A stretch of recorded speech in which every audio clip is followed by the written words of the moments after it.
morning or good afternoon mga Kimbotera. To this video nga po, ayan, dito po ako sa likod bahay ng aking hipag. Ayan, likod bahay ng aking hipag sa mama niya. Ayan, ito yung bahay nila. So, dito ako nagpapahangin-hangin kasi medyo mainit sa loob at crowded kasi may mga bisita pa sila.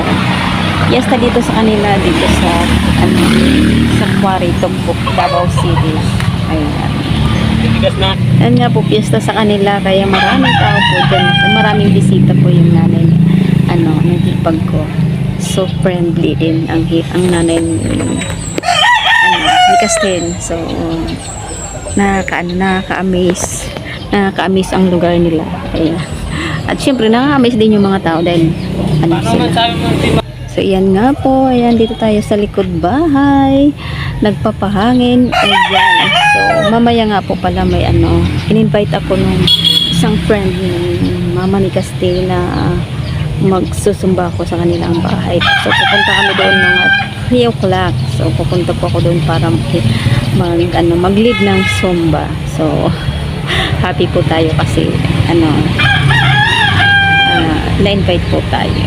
So tomorrow po, uuwi na rin po ako. Babalik na rin po ako dyan sa Bicol. Ayan. Ang alis ko po is 10 a.m. So, 2 nights and 3 days sa biyahe. So, sana maging okay lang yung flow ng biyahe natin so bukas na po tayo uuwi. Ayan. Yung mga naghihingi ng pasalubong pasalubong, so wala naman puno dito ng ng durian at mangosteen ang hipag ko, so titingnan ko kung may madadala. May ako dyan, may mangosteen ako dyan, kaya lang gagawin ko po siya ng wine kasi project namin sa school namin. So kami mga gagawa ng wine. So yung durian naman po, nung nakita nyo, overripe na po yun. Pero hindi ko pa naman kinakain yung isang pero overripe na daw po yun. Baka maano na tayo sa bus.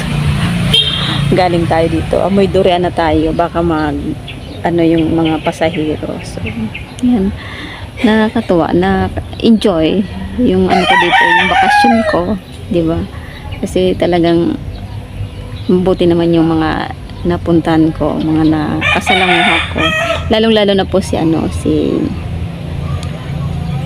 Zen JJ Pontilla, yung ginaman ko nung isang gabi. May pasumba rin po dito, free zumba. Ayan. Syempre ang lola nyo, curious na naman kung sino. So ang ginawa ko, pumunta po ako doon. Ayan, nakijam ako kay sis Zen JJ Pontilla. So thank you sis JJ, ayan, sa pagpa-jam. So unforgettable moment na nakapunta tayo dito through my bunsong kapatid. So masaya, enjoy. Ayan, di ba? Minsan lang natin itong maranasan. So sa layo ba naman, hindi natin alam kung makakabalik pa tayo dito or makakapunta pa ulit dahil sa layo po. Ayan, di ba? Sa layo, syempre. Pero sana makakapunta ulit tayo dito, makajam ulit tayo kay Zen JJ. Ito lang naman po ang kwento ko. Ayan, gusto kong i-share sa inyo, di ba? Malayo-layo dito yung dagat. So hindi kami nakapasyal. Ang napasyalan lang po namin yung ipag ko, yung kasi po nung pagkuha namin pagpa-reserve ko ng ticket, duman kami sa Shrine and Park Resorts. So yun lang po napasyalan ko. Okay lang naman kung hindi natin mapasyalan yung ibang pasyalan dito. At least naging memorable din yung pagpunta natin dito at masaya yung na puntahan ko dito, di ba? Ayan, ito po yung mga puno ng nyug. Dito po yung sa likod bahay nila. So masayang i-share ko sa inyo yung pagpunta ko dito sa Davao, di ba? First day ko pa lang po dito, talagang magana naman yung pagsalubong nila, di ba? So masaya ako para sa aking kapatid na bunso dahil talagang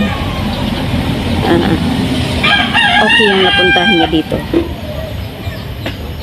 na family, so welcome siya at talagang alaga naman po talaga siya.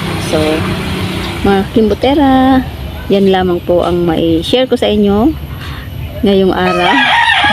Ayan, yung piyesta napaka hindi sa kanila uso yung banderitas. So doon lang po yung may banderitas sa may chapel and sa may covered court na sinumba namin. Doon lang po yung may so kakaiba po dito yung piyesta, diba? Saka isang beses lang yung nilalabas yung santo, and then piyesta talagang may litson. Yung pupunta namin daw may back, diba? So ganun dito daw po yung piyesta, talagang pinaghanda nila din. So yan lang po. And thank you for watching. Sa mga Kimbutera ko dyan, yung hindi pa nakapag-follow, i-follow nyo ng lola nyo para mapuntahan, makita nyo kung saan pupunta si lola. Kung ang pinagagawa ni lola. So hindi pa nakapag-follow, follow nyo na po, like and share. At pwede rin yung punta ng aking YouTube channel, Kimbutera TV. So thank you. God bless you all. I love you all. Smile, keep smiling, spread love, caring, sharing. I love you all mga Kimbutera.